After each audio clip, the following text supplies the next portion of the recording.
If we were to talk about the history of Ukraine, one important piece of Ukraine's cultural heritage must be to speak about the Cossacks. This is the warrior nomadic people of the Cossack Hetmanate, a place even the Ottomans referred to as the Ukrainian state all the way back in 1672. Today, the Cossacks are romanticized for their bravery, their love of freedom, and their love of fraternity. Their history is complicated, but we'll try to break it down a bit. First off, let's talk about the Cossack structure to get accustomed. The one thing to understand about the Cossacks is that they had a self-organized society outside of the norms of the, at the time, regular national identities. They were broken into groups named hosts and led by an elected military commander and eventual political head of state named a hetman.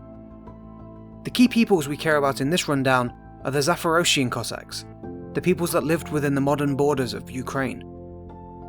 These peoples are often seen as the precursor society to the Ukrainian state and the ideal of Ukrainian nationhood. In fact, during the Soviet era of Ukraine, attention was specifically drawn away from the Cossacks lest it create a national movement of independent statehood. When we talk about the history of the Cossacks, there are really three main nations at play: Russia, Poland or Poland-Lithuania, and the Ottoman Empire. The Ottoman Empire usually comes into play here in the form of their child state, the Crimean Khanate. All three of these nations, you will see, jostle for control of Ukrainian Cossack lands.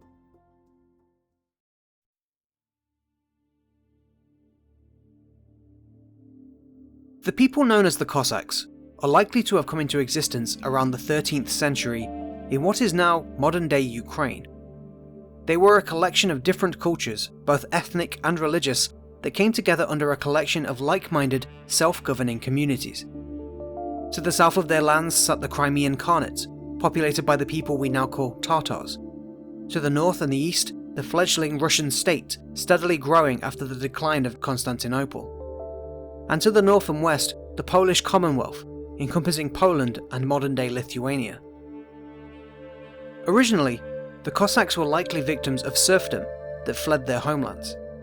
The preference was to nomadically wander in the endless, sparsely populated Ukrainian steppes with relative freedoms from taxation and lordship. At the time, Ukrainian land was technically a region governed by Polish-Lithuanian Commonwealth, but the Cossacks quickly became the dominant force in the area, carving out a chunk of land which came to be known as the Zaporozhian Sich. The Cossacks were a very powerful group that fought for whichever side treated them with the most respect. They lived to self-govern and be recognised as an equal and self-governing community. They began with close ties to the Polish Commonwealth, and they fought alongside that Commonwealth in a number of wars.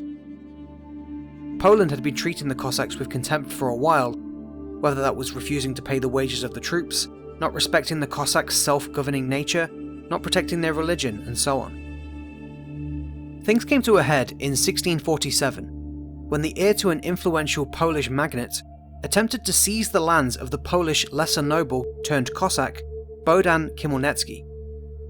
Khmelnytsky had previously risen through the Cossack ranks. Upon repeated trips to Warsaw by Khmelnytsky, the Polish king appeared reluctant to rein in the magnate responsible for the land issue. Khmelnytsky sought aid from his Cossack brothers, and after being arrested, he triggered a Cossack uprising. Khmelnytsky's support grew more and more, and he was eventually elected hetman of the Zaporozhian Sich. He made an agreement for the aid of the Crimean Khanate in payment of money and slaves.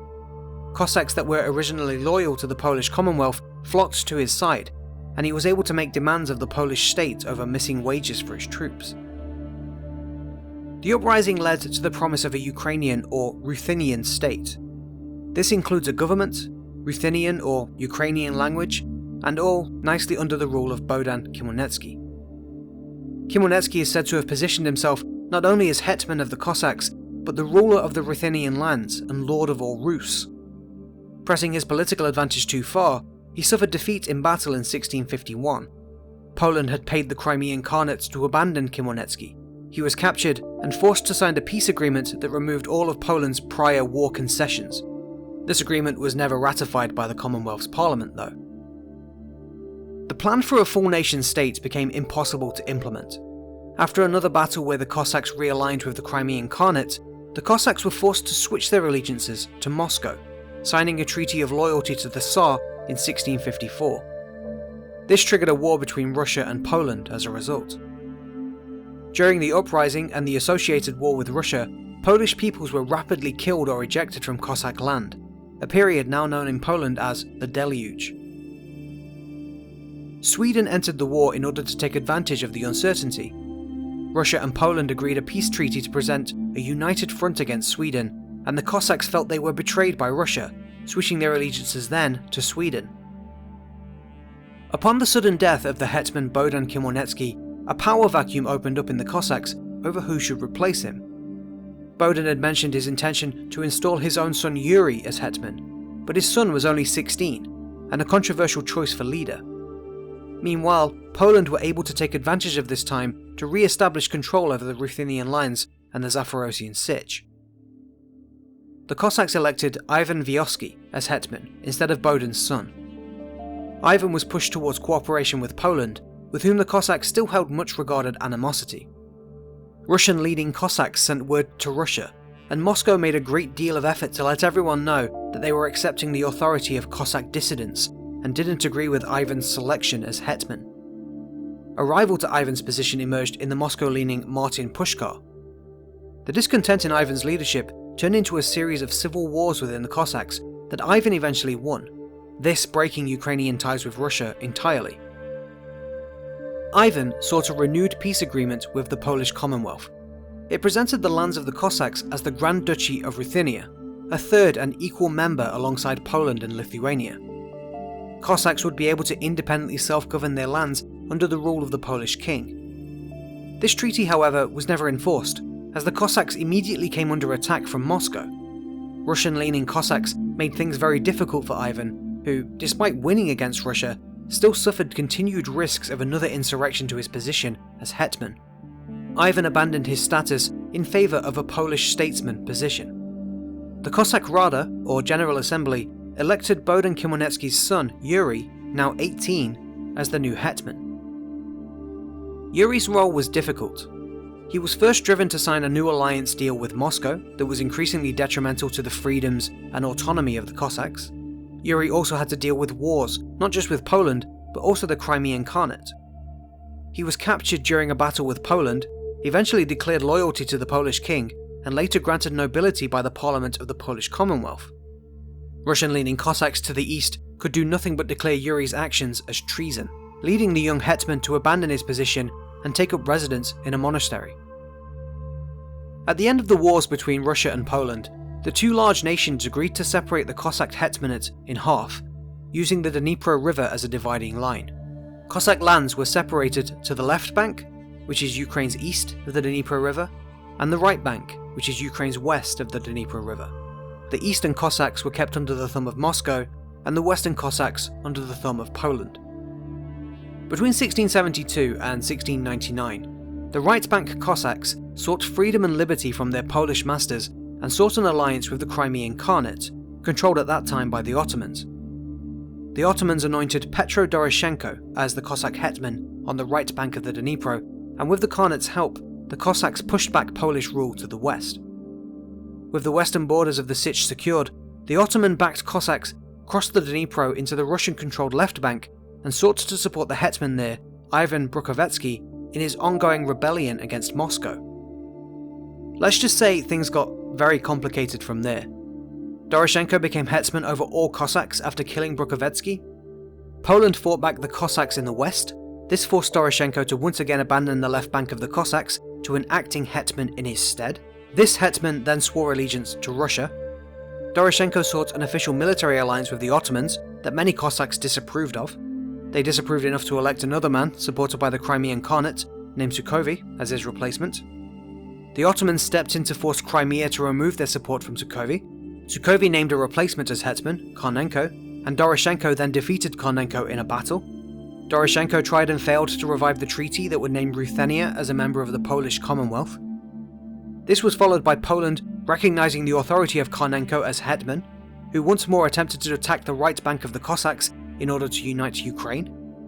Doroshenko followed this by aiding the Ottomans in an invasion of Poland, and after brutal fighting which laid waste to western Ukraine, Ukrainian lands were divvied out for the Cossacks under the rule of Doroshenko and his overlord, the Ottomans. Doroshenko increasingly relied on Ottoman might to remain in power, much to the anger of his previously loyal followers. Ukraine was staunchly Orthodox Christian, and the Ottomans were seen as hated infidels. Russian-leaning left-bank hetman Ivan Samoilovich, successor to Doroshenko's failed eastern replacement, was, by his people, proclaimed hetman of all Ukraine. Samoilovich launched an assault on the right bank of Ukraine, pushing Doroshenko to a siege. The Ottomans arrived to relieve that siege. Doroshenko, seeking to reunify the lands of Ukraine and end the constant wars, in the end declared loyalty to Russia. Russia demanded that Doroshenko also abdicate his rule as hetman of the right bank of Cossacks, and when he refused, was invaded by the left bank and 30,000 left bank Cossacks. Ukraine and the Cossacks were finally united under the rule of Ivan Samoilovich, closely lorded over by the Russian Empire. The history continues from there outside of our scope of the Cossacks, through Catherine the Great's enforced end of the Zaporozhian Sich and the persecution of Jewish Ukrainians, to Crimean Wars, to the complex political change brought about by the World Wars and Soviet control of Ukraine. In today's world, Ukraine is a self-governing and internationally recognized nation of over 40 million people. It encompasses both sides of the Dnipro River and the former lands of the Crimean Khanate. Millions of Ukrainians still recognize their cultural identity as going back to the Cossacks, and many still keep the traditions of the Cossacks alive in music, dress, and lifestyle. Let's remember those wayward bands of disjointed nomads who came together to seek liberty from great powers, to choose to live the way they wanted, to live without threat of lordship. A culture of warriors fighting to be treated fairly for their right to exist.